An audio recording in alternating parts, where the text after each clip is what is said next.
আসসালামু আলাইকুম। আশা করি আপনারা ভালো আছেন, আমিও ভালো আছি আপনাদের দোয়া। আজকে একটা ভিডিও নিয়ে চলে আসলাম আপনাদের মাঝে। ভিডিওটা হয়েছে আজকে আমি কই মাছ নানবো আলু দিয়ে।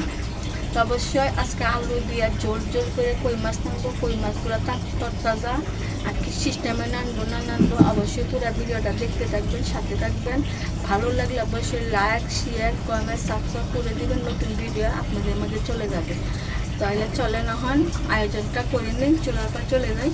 কড়াইটা বসা দিচ্ছি, তেলটা দিয়ে দিচ্ছি, পেঁয়াজটা দিয়ে দিচ্ছি, মানে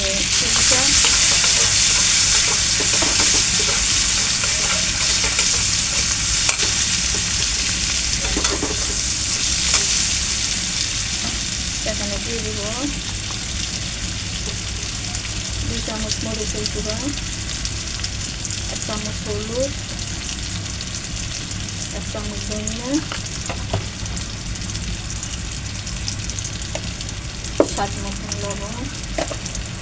আজকে আমি কোনো জিরা মোড়া দিব না, আমি আমার দেশের জায়গা নানবাটা নানবো।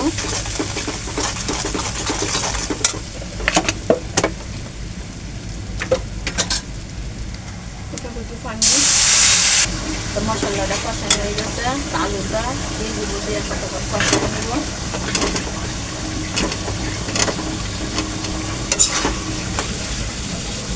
আলুটা কষানো দেখলাম, আলুটা অনেকটা কষে গেছে। আমি যে কই মাছ আর টমেটোটা দিয়ে আর শুধু কষায় নেব।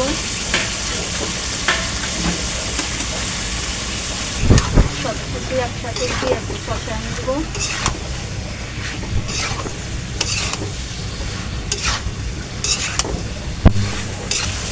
ভালো করে কষায় নিচ্ছি, আমি পানিটা দিয়ে দিব।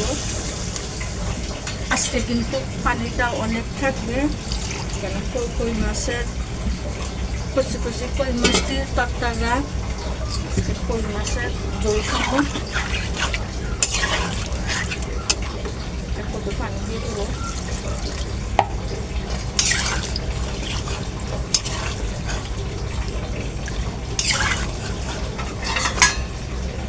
তখন ঢাকনাটা দিয়ে দিব,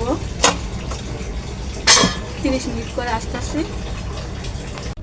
কই মাছের আলু দিয়ে জোল জোল তরকারিটা হয়ে গেছে নানটা। অবশ্যই আপনারা সিস্টেমে নান দেন। তরতাজা কই মাছ দিয়ে আলু দিয়ে জোল জোল হলে নানলে অনেক স্বাদ, অনেক মজা।